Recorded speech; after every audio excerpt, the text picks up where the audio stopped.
Hey, listen, back to school supply lists are here and they're long and they're flashy. And I'm going to tell you right now, trending gear is tempting, but is it necessary? Today's show, I want to talk about shopping smart to get what's needed and save big. Stay with me today. I'm sharing my school supply strategy. That's what we're going to cover on today's show. Hello there, and welcome back to Financially Confident Christian. I'm Ralph, and we're entering our next day of smart money for back to school and beyond. This is our new series where we talk about how to save money and get back to school and actually move beyond that. Now, if you missed yesterday's show, we talked about how to budget for back to school with peace. We laid out the way to do that, and today we're going to move on to a big conversation, and that's essentials versus extra. I'm going to talk about smart school shopping and how to do it without losing everything in your budget. If you're like me, when my kids were younger, you enter the store with this list. And like most people, you leave with twice as much as you came in with. Because if you're like my kids, they ask for all the fun extras. I mentioned this on yesterday's show, talking about how my sister and I would do this to my mom. Like I said, I can still remember shaking down my mom when I was younger. And as a parent, you want to say yes. That's what we want to do for our kids. You want to give to them. But as we say yes, that total just starts climbing up. And in comes the stress. And if we're being honest with ourselves, it often leads to guilt or even budget regret. But here's the thing I want to remind you of. It's real easy to get lost in this. Shopping should be guided by wisdom, and it should be guided by stewardship. Let's look at the Bible for just a couple of quick verses. I'm going to look at the book of Proverbs, chapter 4, verse 7. I'm not even going to talk the whole scripture, but this is what it says. It says, wisdom is supreme. Get understanding. That cuts to the chase, doesn't it? And 1 Timothy chapter 6, verses 6 to 8 says, godliness with contentment is great gain. Having food and clothing, we shall be content. Well, what is this really saying to us? It's something we need to remind ourselves about and also remind our children about. Needs need to come first. And extras, they're okay, but they're okay if they're planned. And this is a great opportunity. Hey, your kids are getting ready to get back into school to start learning.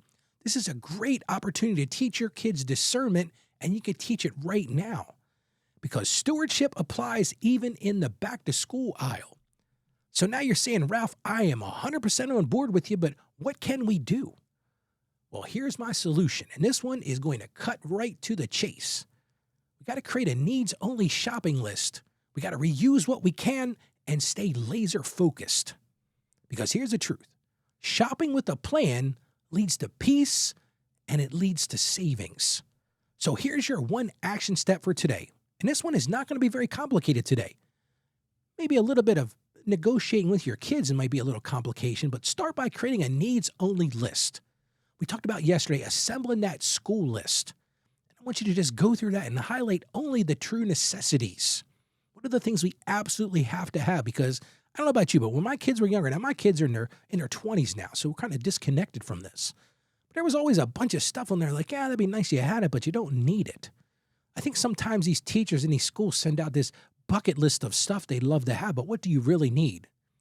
So start by that. Create that needs-only list. And then the second thing, and I kind of mentioned this yesterday, shop your home first. We often overthink that. Look at the inventory that you already have for supplies. Look at the clothes that your children already have, and look at the different tools and technology things they have. Because the truth is, if we're being honest, like I mentioned yesterday with my wife with buying those durable backpacks, it's a great time to reuse what you already have. You don't have to go out and buy new just because, hey, it's a new school year. We got to go buy new stuff. So second thing is shop your home. And then I'm going to encourage you to compare prices and use sales. Hey, back to school is no joke. You'll see sales all over the place. Just be careful you don't get sucked into buying stuff you don't need. So look online, look for any flyers. And listen, here's the thing you got to guard against. And the online retailers are good about this. Don't buy just because it's on sale. See, you might have that necessity list. You might have that needs list, but you're paging through or you're online and you see this other thing that Amazon says, oh, this is a must-have. Must-have, maybe, but it's not on your needs list. Maybe it's on your wants list. But just because it's on sale doesn't mean you need to get it. So only buy what's needed. Stick to your guns on that list. Now, here's another thing I'm going to highly recommend. And this is as your kids get a little older. You're not doing this with 3, 4, and 5-year-olds starting kindergarten.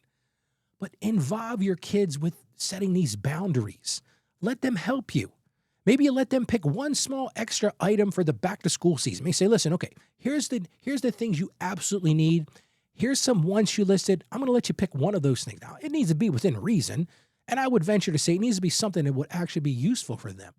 But this is a great place to start teaching your kids that difference between those wants and those needs. I think that's one of the biggest problems that we have with our children is we don't do a good job of teaching that difference between needs and wants.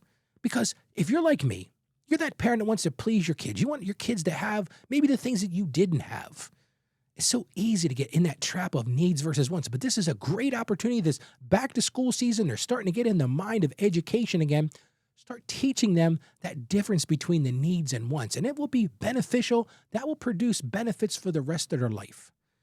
And the reason that we're doing all of this, why this helps today, it prevents that budget blowout. It's so easy to blow out your budget when you get to the store and you've just got this massive list. If you haven't really taken the time and invested the time in hammering out what are the needs and what are the wants, and make sure, like I said before, shop your house first. I remember we talked about this on the show a couple of weeks ago, that junk drawer. I remember back to school time, my mom was pretty frugal about that stuff. She would go to the junk drawer, and it was amazing how many number 2 pencils she would pull out and half-used erasers. And she would say to us, listen, kids, you don't need to go buy new stuff. I got it right here. Now, of course, we'd hem and haw it, but we need the new pencils, the fancy ones with the red, whatever. You know what I'm talking about. But this will help you prevent that budget blowout if you have that needs list. And this big picture, it's going to reduce that family stress. This is a very stressful time for people. You've sort of gotten to your summer off season. Everybody's stress level is going to be higher. We're doing different routines every day. Maybe your kids play after school sports or involved in other extracurricular activities, and you're trying to juggle around, how do you get this one to here? Another great thing that this does, it's going to build financial confidence, not only in your stewardship, but in your kids. Your kids are going to see this as an opportunity to say, hey, mom and dad really taught us a lesson. Remember back to school time? I can still remember it now. I'm going to be 53 years old in September.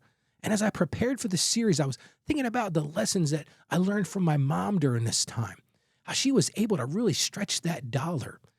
And at the same time, this is going to protect your goals because you really got those financial goals set, and it's going to meet those real needs. How about we pray together? Father God, we just want to thank you for the opportunity to support our children's education. We realize that it's so important for them to be involved in a good education. And Lord, we have to be honest. We confess that we sometimes overspend or we act without planning, Lord. So I just ask you right now to help us to shop with discernment, Lord, and help us to be intentional in our purchases. We ask that you would teach us to steward wisely and to model contentment for our children, Lord, so that they see what that looks like and they can use that to be profitable in their life. And Lord, we just ask that this school year would be one of peace, one of purpose, and one of strong provision. And we ask this in confidence. In Jesus' name, amen. Listen, friend, school supply shopping doesn't have to be stressful. Start by focusing on what's needed and shop smart this year. And I'm going to encourage you right now, if you're like other people and you got other friends who are going through this, share the show with them. Other people are dealing with the same back-to-school dilemma, and they're trying to figure out how to make all of these things happen. And hey, share this show, share this series with them. You can send them a text. You can send them an email. Just say, hey, Ralph just started this series about back to school. You can find it at financiallyconfidentchristian.com because, hey, we got to work at this together. We can all build each other up if we share the information we talk about on the show every day. Well, tomorrow we're going to talk about something really practical. We're going to talk about school clothes and school shoes, and I'm going to tell you how to save with sales and thrift strategies. So I'm going to encourage you not to miss it.